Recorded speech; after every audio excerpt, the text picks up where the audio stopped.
నమస్తే, welcome to our channel. AP ముఖ్యమంత్రి నారా చంద్రబాబు నాయుడు గారు మీ భూమి మీ హక్కు కార్యక్రమంలో కొన్ని కీలక కామెంట్స్ చేశారు. రాష్ట్రంలో ఎవరైనా మత విద్వేషాలను రెచ్చగొడితే వారిపైన కఠిన చర్యలు తీసుకుంటామని, ఇకపోతే గొడ్డలి పార్టీ రాయలసీమను రక్త చరిత్రగా మార్చిందని, మేము కొత్త చరిత్ర లిఖించబోతున్నాం, అదే రతనాల సీమ అంటూ చంద్రబాబు నాయుడు గారు చేసినటువంటి వ్యాఖ్యలను ఏ విధంగా చూడాలి తెలుసుకునే ప్రయత్నం చేద్దాం. దీన్ని విశ్లేషించడానికి మనతో పాటుగా ఉన్నారు ఏపీ కమ్మ కార్పొరేషన్ డైరెక్టర్ అడుసుమల్లి శ్రీనివాస్ గారు. నమస్తే సార్. నమస్కారం సార్. నిన్న బనగానపల్లి మీ భూమి మీ హక్కు కార్యక్రమంలో చంద్రబాబు నాయుడు గారు కొన్ని కీలక కామెంట్స్ చేశారు సార్. ఎవరైతే మత విద్వేషాలను రెచ్చగొడతారో వారిపైన కఠిన చర్యలు తీసుకుంటాం, ఈవెన్ రావణ్ కు కూడా ఆర్థిక సాయం అందించింది వైసీపీ వాళ్ళే అన్నట్టుగా అనుమానం వ్యక్తం చేశారు. అంతేకాకుండా అసలు ఈ గొడ్డల పార్టీ విసుగు విరామం లేకుండా కుట్రలు కుతంత్రాలు చేస్తుంది. వాళ్ళు రాయలసీమ ఏదైతే రక్త చరిత్రగా మార్చారో మేము కొత్త చరిత్రగా మారుస్తాం, అదే రతనాల సీమగా మారుస్తామంటూ చంద్రబాబు గారు చేసినటువంటి వ్యాఖ్యలను ఎలా చూడాలంటారు? చంద్రబాబు నాయుడు గారు ఆయన పరిపాలన ఎప్పుడైనా సరే అసలు తెలుగుదేశం పార్టీయే ఆవిర్భావం తర్వాత రాష్ట్ర రాజకీయాల ముఖచిత్రం మారిందండి. రాయలసీమ విషయంలో తెలుగుదేశం పార్టీ హయాంలో ఎప్పుడు కూడా ప్రశాంతమైన జీవితం గడిపారు. రామారావు గారు ఉన్నప్పుడు తెలుగు గంగ ప్రాజెక్టుకి మద్రాసుకు నీళ్లు ఇవ్వడానికి తెలుగు గంగ ప్రాజెక్ట్ పెట్టిన ఆ తెలుగు గంగ ప్రవహించినంత మేర కూడా భూగర్భ జలాలు పెరిగినాయి. ఇక్కడ కూడా తాగునీరు సాగునీరుకి అవకాశం లభించింది. తర్వాత చంద్రబాబు నాయుడు గారి హయాంలో కూడా అక్కడ వాళ్ళ వెనుకబాటుతనానికి మూల కారణాన్ని శోధించైనా, ఎక్కడైతే ఫ్యాక్షన్ రాజకీయాల వల్ల నష్టపోతున్నారో, యువత పక్కదారి పడుతున్నారో, ఇప్పుడు ఫ్యాక్షన్లో తల్లిదండ్రులు కోల్పోతారు కదా, వాళ్ళ పిల్లలు ఆ పగ ప్రతీకారాలతోటి వాళ్ళు కూడా అదే లైన్లోకి వెళ్తూ ఉంటారు. దాన్ని సమూలంగా ఉక్కుపాదంతో అణిచేసాడు చంద్రబాబు గారు. తర్వాత కాలంలో తెలుగుదేశం పార్టీకి సంబంధించిన నాయకులు ఎవరన్నా చనిపోయిన కార్యకర్తలు ఇలాంటి ఫ్యాక్షన్ తగాదాల్లో వాళ్ళ పిల్లలను అందరినీ చక్కగా చదివించి మంచి ఉన్నత స్థానంలో నిలబెట్టారు. ఎందుకంటే వాళ్ళు అలా వదిలేస్తే డెఫినెట్గా పగ తీర్చుకోవాలనుకుంటారు ఆ వాతావరణాన్ని బట్టి. అలా చాలా అంటే సుదీర్ఘకాలం సంస్కరణలు చేస్తే ఒక దారిలోకి వచ్చిన చాలామంది ఇవాళ ఎవరు కూడా పిల్లలు చదువుకుంటున్నారో మీరు సినిమాల్లో చూపించినట్టుగా ఎవరు లేరు. అక్కడ బ్రహ్మాండంగా ఉంటుంది. ఒక రకంగా చెప్పాలంటే రాయలసీమ కూడా నిజంగానే రత్నాల సీమ అండి. అక్కడ ఉన్న వనరులను వాడుకోవడం చేతనవ్వాలి. పైగా చంద్రబాబు నాయుడు గారు ఏం చేశాడంటే అక్కడ వర్షపాతం తక్కువ ఉంటుంది. అనంతపురం జిల్లా అది మీకు అత్యధిక వర్షపాతం మన దేశంలో చిరపుంజి అని ఉంది. అక్కడ అత్యధిక వర్షపాతం ఉంటే మన దేశంలో అత్యల్ప వర్షపాతం అనంతపురం జిల్లాలో ఉంటుంది. అలాంటి చోట వాళ్ళకి నీరు ఇవ్వాలి. సారవంతమైన భూములు ఉన్నాయి అక్కడ, మెట్ట ప్రాంతమైనా ఏదైనా సరే వాళ్ళకి నీరిస్తే బంగారం పండించవచ్చు అనేటువంటి ఆలోచన. ఉన్న నీటి వనరులను సద్వినియోగం చేసుకోవాలి. ఆ క్రమంలో డ్రిప్ ఇరిగేషన్ అని వాటికి సబ్సిడీలు ఇచ్చి వాళ్ళందరికీ ఉద్యానవన పంటలని ప్రోత్సహించారు. అక్కడ చీనీ బత్తాయి, దానిమ్మ ఇలాగనమాట, బొప్పాయి, అరటి. వీళ్ళు ఇవాళ బ్రహ్మాండంగా ఉందండి. అక్కడ కొన్ని ఏరియాలకు వెళ్ళి చూడండి రాయలసీమలో మీకు. అక్కడ మేము ఆ మధ్య రాప్తాడు పయ్యావుల కేశవ గారి నియోజకవర్గం ఉంది, ఉరవకొండ. ఆ కాన్స్టిట్యున్సీకి వెళ్తే కొన్ని ఏరియాల్లో చాలా గ్రీనరీ ఉంది. అక్కడ ఉద్యానవన పంటలు కనిపిస్తూ ఉన్నాయి, తోటలు అలాగనమాట. అయితే అక్కడ పారిశ్రామికంగా కూడా దాన్ని అభివృద్ధి చేస్తూ ఉన్నారు. గత ప్రభుత్వంలో చంద్రబాబు నాయుడు గారి గత హయాంలో 14-19 హయాంలో తిరుపతిలో శ్రీ సిటీ కానీ, హీరో మోటార్స్ కానీ, తర్వాత అప్పుడే కియా మోటార్స్ కానీ తీసుకొచ్చారు. చాలా వరకు యాన్సిలరీ యూనిట్స్ కూడా వచ్చినాయి. కానీ జగన్మోహన్ రెడ్డి రాగానే అట్లాంటి తరివేశాడు. అమర్ రాజా బ్యాటరీస్ ఎప్పటి నుంచో ఉంది. వాళ్ళు కొత్తగా ఓ యూనిట్ 5,000-6,000 కోట్లతో కొత్త యూనిట్ పెట్టాలనుకుంటే దాన్ని తరివేశారు. వాళ్ళు తెలంగాణలో పెట్టినారు. పోయి ఆ ఉన్నదాన్ని కూడా లేపడానికి చూశారు. ఇలాగనమాట పారిశ్రామికంగా. ఇప్పుడైతే పారిశ్రామికంగా హీరో మోటార్స్ ఎలాగ ఉందో శ్రీ సిటీలో, తర్వాత మీకు టైర్స్, బుల్లెట్, రాయల్ ఎన్ఫీల్డ్, విమానాల విడిభాగాలు, ఇలాగ అనేకం అనమాట. మీకు అక్కడ సోలార్ ప్రాజెక్టులు. రాయలసీమలో రేపొద్దున రాబోయే రోజుల్లో మానవ వనరుల కొరత ఏర్పడుద్ది. ఇదివరకు మన దగ్గర నుంచి వలస వెళ్ళిపోయారు బెంగళూరు, అక్కడ మద్రాసు దగ్గర ఉన్న మద్రాసు, కర్నూలు అంతా హైదరాబాద్ వచ్చి పనిచేసుకునేవారు. ఇప్పుడే ఇటు నుంచి అటు వెళ్తారు వలస. అక్కడ కరెక్ట్గా అన్ని లైన్లోకి వచ్చేస్తారు. ఇప్పుడు అన్నీ లాంచ్ అయినాయి. మన కడపలో స్టీల్ ప్లాంట్ కూడా శంకుస్థాపన చేసి వచ్చాడు. అది కూడా ఖచ్చితంగా 2 ఏళ్లలో పూర్తి అయిపోతుంది. పనులు మొదలెట్టారు మొన్న. అంతకుముందు శంకుస్థాపన చేసి వదిలేశారు, ఇప్పుడు పనులు ప్రారంభించారు జిందాల్ని. అంటే మీకు ఇక్కడ ఒక పాలకుడు శ్రద్ధగా దృష్టి పెట్టి ఆ ప్రాంతాన్ని అభివృద్ధి చేయాలనుకున్నప్పుడు ఏ రకమైన ఆటంకం ఉండదు, సంకల్పం ఉండాలి. ఆ సంకల్పం ఈయనకుంది. ఆ సంకల్పం నెరవేర్చుకునే ప్రయత్నంలో ఎక్కడ డీవియేషన్ లేకుండా ఏ రకంగానూ కూడా పక్క చూపులు చూడలేదు. పక్క చూపులు అంటే ఇప్పుడు 1924 వరకు జగన్మోహన్ రెడ్డి చేసిన అరాచకాల మీద కొన్ని హామీలు ఇచ్చారు వీళ్ళు. వాళ్ళ సంగతి చూస్తాం, వాళ్ళు తాట తీస్తాం, మెజరబుల్ ట్రీట్మెంట్ ఉంటుంది, రెడ్ బుక్ అని, లేకపోతే పవన్ కళ్యాణ్ గారు తోలు తీస్తాం, ఇవన్నీ ఉన్నాయి. అవన్నీ కూడా ఒక రకంగా పక్కన పెట్టారు. ఏమైనా ఉంటే చట్టానికి అప్పచెప్పి మీరు చట్ట ప్రకారం వెళ్దామని కేవలం అభివృద్ధి మీద కాన్సన్ట్రేట్ చేశారు. సుపరిపాలన అందించాలి, కక్షా రాజకీయాలు వద్దనుకున్నారు. అయితే వీళ్ళు గంపేసుగా పెట్టిన ఆగరు కదా, ఎందుకంటే వాళ్ళ బుద్ధి ఒక్కరి బుద్ధి. వీళ్ళు ఫెయిర్ గేమ్ ఆడతారు, వాళ్ళు ఫౌల్ గేమ్ ఆడతారు, కొంతమంది డబుల్ గేమ్ ఆడతారు. వీళ్ళు చంద్రబాబు గారు ఇప్పుడు కూడా ఫెయిర్ గేమ్. ఆ ఫెయిర్ గేమ్లో ఏమవుతుందంటే మనకు నప్పదు, అది చూడటానికి బాగోదు. ఇప్పుడు సంగీతం నాట్యాలు ఉన్న సినిమాలు ఎవరు చూస్తారు? ఇప్పుడు ఫైటింగ్లు బాంబు దాడులు ఉంటే చూస్తారు. వినోదంగా ఉండాలి, కొంత ఎంటర్టైన్మెంట్ ఉండాలి.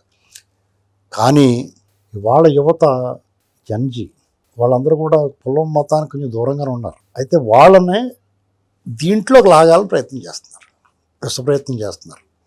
కానీ వాళ్ళకి ఇదన్నీ నెరవేరిపోయినాయి అనుకోండి, ఇండస్ట్రీలు వచ్చేసి వాళ్ళందరికీ ఉద్యోగాలు వచ్చేసినాయి అనుకో, వాళ్ళ అరాచకాలకి తోడుగా ఎవరు నిలరు. అది దాన్ని నుంచి దీన్ని చెడగొట్టాలని ప్రయత్నం చేస్తున్నారు. వీళ్ళేమో ఎక్కడ కూడా డీవియేట్ అవ్వకుండా వీళ్ళ కాన్సన్ట్రేషన్ అంతా కూడా పెట్టుబడులు వాటి లాంచింగ్ అయ్యే వరకు చూస్తున్నారు. చూడండి, రాష్ట్రంలో ఎక్కడికక్కడ ఏదో కులం గొడవ, మతం గొడవ, వ్యక్తిగతంగా సవాళ్ళు, పెను సవాళ్ళు, తూపుదుర్తి ప్రకాష్ రెడ్డి, అఖిల ప్రియ గారు వీళ్ళందరినీ కవ్వించడం, సవాళ్ళ మీద సవాళ్ళు వేసుకోవడం, ఇవన్నీ మనం కళ్ళ ముందు చూస్తున్నాం కదా. ఆటోమేటిక్గా వర్గాలు చేయాలండి, ఆ గొడవలు పెట్టాలండి. వర్గం అంటే చిన్నదో పెద్ద ఒక వర్గం ఉంటుంది, అతని గురించి మాట్లాడేవాడు ఉంటాడు. అభివృద్ధి గురించి మాట్లాడకూడదు, సవాళ్ళు. ఆటోమేటిక్గా నేను రెచ్చగొడితే ఏం చేస్తాను, నువ్వు కూడా మాట్లాడటం. ఇప్పుడు తెలుగుదేశం ఎమ్మెల్యేలు కూడా చంద్రబాబు గారు వాళ్ళందరికీ క్లాస్ పీకుతున్నారు, మీరు ఎవరో రెచ్చిపోకుండా వాళ్ళు రెచ్చగొడతారు, మీరు ఎవరు రెచ్చిపోకుండా చెప్తున్నాడు ఆయన. అయితే ఎవడొకడు వచ్చి రిచ్ కాలు దివేస్తుంటే ఏం చేస్తారు, వాళ్ళు కూడా ఏదో అంటారు. అలా మాట పెరుగుద్ది. దీన్ని వద్దంటాడు ఆయన, కానీ అది కూడా ఉండాలంటారు చాలామంది. అప్పుడు తొప్పుదూతి ప్రకాష్ రెడ్డి నోటికి వచ్చినట్టు మాట్లాడాడు, దానికి సమాధానం చెప్పాలి, చెప్పకపోతే వీళ్ళనేమో దద్దమ్మలు అమ్మంటారు. దాని చేత ఇలాంటి వాటిలో చాలా సంయమనం పాటించాలని చెప్తాడు ఆయన. చంద్రబాబు నాయుడు గారి స్కూల్లో అంతా కూడా ముందు మాత్రమే ఉంటుంది. ఇంకోటి ఏంటంటే కొత్త చరిత్ర అన్నాడు. డెఫినెట్గా కొత్త చరిత్ర, ఎందుకంటే రాయలసీమ అయినా, ఉత్తరాంధ్ర అయినా, ఆంధ్రప్రదేశ్ అయినా మన రాష్ట్రానికి గర్వకారణమైన కార్యక్రమాలు జరుగుతూ ఉన్నాయి. అది ఇవాళ మనకి ఆ నిర్మాణంలో ఉన్నప్పుడు, ఆ పెట్టుబడులు తీసుకొచ్చినప్పుడు మనకు తెలియదు. అది ఎప్పుడైతే లాంచ్ అయ్యి దాని ఫలాలు మనకు అందుతూ మొదలు పెడతాయో అప్పుడు అనిపిస్తుంది. ఇప్పుడు హైదరాబాద్ ఉందండి, చాలామంది విక్రిస్తారు, కానీ చంద్రబాబు నాయుడు గారు తీసుకున్న చొరవ వల్ల అవాళ సైబర్ టవర్స్ కట్టారు, అదొకటే. దాని చుట్టుపక్కలంతా సినిమా షూటింగ్లు కూడా చేశారు, ఖాళీగా ఉండేది. తర్వాత రహేజ్ ఐటీ పార్క్ అది స్థలం ఇచ్చారు. తర్వాత దాని అంతటా అదే అలా పాక్కుంటా పోయింది అభివృద్ధి అనేటువంటిది. పాదరసాన్ని ఎలాగైతే అలా పాక్కుంటా పోద్దో అలా పాక్కుంటా పోయింది. ఇవాళ హైదరాబాదు ఆ ఏరియాలో చూస్తే నిజంగా విశ్వనగరం, దాన్ని ఎవడ ఆపలేడు. దాన్ని ఆపడానికి ప్రయత్నం చేస్తే కూడా విఫలమవుతారు. అలాగే మనకి ఈ అమరావతి కానీ, లేకపోతే వైజాగ్లో ఈ పెట్టుబడులు కానీ, తర్వాత పారిశ్రామిక అభివృద్ధి కానీ, రాయలసీమలో ఇవన్నీ ఫ్రూట్స్ ఇవ్వటం, ఫలాలు ఇవ్వటం మొదలుపెట్టిన తర్వాత మనం ఊహించిన విధంగా గతంలో ఇప్పుడు హైదరాబాద్ ఉందనుకోండి, 2020 అన్నారు కదా, దీనికి 10 ఏళ్ళే పడుతుంది. అప్పుడు 20 ఏళ్ళు పట్టింది, ఇక్కడ 10 ఏళ్ళే పడుతుంది. ఎందుకంటే టెక్నికల్గా అంత అడ్వాన్స్ అయ్యింది కాబట్టి. నా లెక్క ప్రకారం ఇంకొక 5-6 ఏళ్ల తర్వాత ఆంధ్రప్రదేశ్ ఒకసారి చూడాలనుకుంటారు వచ్చి. అప్పుడు జగన్ జైల్లో ఉంటాడు కాబట్టి పర్వాలేదు, అంటే అతను కూడా చూడాలంటే జైల్లోకి వెళ్ళి చూడొచ్చు గ్యారంటీగానే. అందరూ ఏమనుకుంటారంటే జగన్ అలా వదిలేశారు అంటున్నారు. అలా వదిలేయకపోతే అతను వచ్చి పిచ్చి మాటలు మాట్లాడుతుంటేనే కదా వీళ్ళకి బలం. మావిగాని అన్నాడు, అప్పుడు దాకా కొంచెం ఎంతో కొంత రాష్ట్రంలో జగన్ గ్రాఫ్ అయితే పెరగదు, టీడీపీ గ్రాఫ్ తగ్గినట్టు అనిపిస్తుంది. ఎందుకంటే టీడీపీలోనే ఉన్న టీడీపీ సపోర్ట్ 2024లో టీడీపీ కూటమి గెలవడానికి పనిచేసిన వాళ్ళలో కొంత అసంతృప్తి ఉంది. రకరకాల అసంతృప్తులు, రకరకాల కారణాలు ఉన్నాయి. వాళ్ళకి కావాల్సిన దక్కలేదని, వాళ్ళకి కావాల్సిన పదవులు రాలేదని, వాళ్ళకి ఏదన్నా బెనిఫిట్స్ జరగలేదని, లేదా వాళ్ళ మాట చెల్లలేదని, ఇలా రకరకాల కారణాలు ఉన్నాయి. ఇలా పదవులు రాలేదని, ఇలా కార్యకర్తలు కూడా కొంత అసంతృప్తి ఉంది. ఎమ్మెల్యేలు మమ్మల్ని పట్టించుకోవట్లేదని, ఎవడో వాళ్ళు అతను కూడా ఉంటారు, ఆ వచ్చిన వాళ్ళు బయట నుంచి వచ్చిన వాళ్ళు ఉన్నారని, ఇలాంటివి ఉన్నాయి. ఇది ప్రభుత్వానికి వ్యతిరేకత అనుకోకూడదు. ఇప్పుడు ఆ కార్యకర్తలు అసంతృప్తి ఉందనుకోండి, రేపొద్దున్న అదంతా కూడా పుష్కాకి అన్నట్టు మాయమైపోద్ది. మళ్ళా ఆ పార్టీ పనిచేసుకుంటారు. ప్రజల్లో అసంతృప్తి ఉంటే ప్రమాదం. ప్రజల అసంతృప్తి ఎందుకు ఉంటుంది? వాళ్ళకి కావాల్సిన మూటలన్నీ అందేస్తున్నప్పుడు సంక్షేమమా బ్రహ్మాండంగా మూటలు అందుతున్నాయి. అభివృద్ధి కోరుకునే వాళ్ళు కళ్ళ ముందు అభివృద్ధి కనిపిస్తుంది. పీస్ఫుల్గా ఉండాలరా బాబు, ప్రశాంతంగా ఉండాలనుకున్న వాళ్ళకి వాళ్ళని తిట్టినా కానీ ఏమంటలేదు. వాళ్ళు గొడవలు లేవు, ఎక్కడ ఉన్నాయి, హాయిగా ఉన్నారు ప్రాణం. వాళ్ళందరూ కోరుకునేది ఏంటంటే ఇంకా పాములు తిరుగుతున్నాయని బాబు వాళ్ళని పట్టేసుకుని అంటున్నారు. అంటే ఇంకా జగన్ మీద కోపం ఉంది వాళ్ళందరూ. జగన్ వాళ్ళ బ్యాచ్ మీద 24 వరకు ప్రజలకు ఏ కోపం అయితే ఉందో ఆ కోపం ఇంకా పోలేదు. ఆ కోపం పోయిన తర్వాత అతనిలో పరిశుద్ధాత్మ బయటకు వచ్చి అతను మార్పు కనపడితే కొంత ఆలోచిస్తారు. అది కూడా చాలా టైం పడుతుంది. బాబాయ్ ఎప్పుడే వదిలేరు బాబు, కొన్నాళ్ళు చూద్దాం అనుకుంటారు. అంటే 29కి అతనికి ఛాన్స్ లేదు. తర్వాత చెప్పలేం. ఈ లోపల అతనికి అనేక అతనికి మూడుతుంది. ఈ కేసులన్నీ మూడింది రేటుకి అంటారు కదా, అలాగా. ఇంకోటి ఏంటంటే అతను ఉన్నకాడ ఉండకుండా ఏ రామ్ అంటున్నాడు, న్యాయం ధర్మం గురించి మాట్లాడుతున్నాడు. జనాలకి ఏం చేయాలో ఎటుపారిపోవాలో తెలుతులేదు ఆ మాటలు అంటుంటే. అంటే జగన్మోహన్ రెడ్డి అరాచకం చేసాడో, అభినవ గాంధీలాగా ఏ రామ్, న్యాయం ధర్మం అనేటువంటి మాటలు అతని నోటి నుంచి వచ్చినాయంటే అసలు జనం విస్తుపోతున్నారు. వాటిని కనీసం పలకడానికి కూడా అర్హత లేదు అతనికి. అంత దారుణమైన పరిపాలన చేశాడు అతను. అదొకటి అతని మైనస్. ఈ ప్రభుత్వాన్ని విమర్శించడానికి బోలైన అంశాలు ఉన్నాయి, మనం కూడా విమర్శిస్తున్నాం. అలాగే ప్రతిపక్షంగా ఇంకొంచెం కఠినంగా విమర్శించవచ్చు. దేని మీద వెళ్ళాలి వాళ్ళు? రెవెన్యూ డిపార్ట్మెంట్లో అవకతవకలు ఉంటాయి, డెఫినెట్గా ఉంటాయి. దాన్ని ఎత్తి చూపిస్తే కొంతమంది ప్రజలకు దగ్గర అవ్వచ్చు ఏంటంటే. అలాగే పాలనాపరంగా కొన్ని పొరపాట్లు ఉంటాయి. ఆ పొరపాట్లను వీళ్ళు ఎత్తి చూపిస్తే వాళ్ళు సరి చేసుకుంటారు. వీళ్ళకి కూడా మంచి పేరు వస్తుంది, ప్రజలకు మేలు జరుగుతుంది. అల్టిమేట్గా ప్రజలకు మేలు జరిగినట్టు రాజకీయ పార్టీలు బాగా పనిచేస్తున్నారా బాబు అనుకుంటారు. రాబోయే రోజుల్లో ఎంతో కొంత సానుకూలత ఏర్పడుతుంది అతని మీద. అంతేగాని సాయికృష్ణని లేకపోతే రావణ్ణం ఇలాంటి వాళ్ళని సమర్థించుకుంటా వాళ్ళ వెనకాల తిరుగుతా మళ్ళా కేసు రివర్స్ అయ్యేలా ఉంటే మాకే సంబంధం లేదని పారిపోతా, ఇవన్నీ చూస్తే జనాలకి మంచో చెడో నువ్వు వాళ్ళ సపోర్ట్ ఇచ్చిన నిలబడిపోవాలి. వాళ్ళ మీద దేశద్రోహం చట్టాలు కేసులు పెట్టేటప్పుడు బాబాయ్ మనం తగులుకుంటే మరా బాబు అని పారిపోతున్నారు వాళ్ళు. అది ముందే ఉండాలి మీకు. అటువంటి వాటికి సమర్థించకూడదు. ఈ రాష్ట్రాన్ని పాడు చేసి రాష్ట్రం పాడైపోయి ప్రజలలో చిచ్చుపెట్టే వ్యవహారాలకే ఏ రాజకీయ పార్టీ ప్రయత్నం చేయకూడదు. ఎందుకంటే రేపు నువ్వు పరిపాలించాలనుకుంటున్నావు, నువ్వు పరిపాలించాలనుకున్నా శుభ్రంగా ఉండాలి కదా. చంద్రబాబు గారిని పెట్టుబడులు పెట్టనే వాళ్ళే, తీసుకురానే వాళ్ళే, అభివృద్ధి చేయని వాళ్ళే. బాగా అభివృద్ధి చేస్తే మీ నాన్న అలా దుబ్బేసాడు, నువ్వు అలా దుబ్బేయచ్చు కదా. ఆ జ్ఞానం కూడా లేదు అతనికి. రాజశేఖర రెడ్డి గారు ఏం చేశాడు? చంద్రబాబు నాయుడు గారు అభివృద్ధిగా ఆడడం వల్ల బాగా చేయనిచ్చాడు.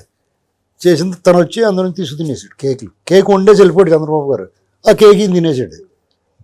తన వాళ్ళందరికీ మొబిలైజేషన్ అడ్వాన్స్లు ఇచ్చేసాడు, వాళ్ళందరూ కాంట్రాక్ట్లు ఇచ్చేసాడు. అవన్నీ మళ్ళీ బెనామీ కింద ఇచ్చేసి మళ్ళీ లాగేసుకున్నాడు. ఎవడన్నా బెనామీగా తీసుకున్నాడు అడ్డం తిరిగాడనుకో అతను లారీ యాక్సిడెంట్లో పోతాడు, ఎవరికి గొడవ లేకుండా.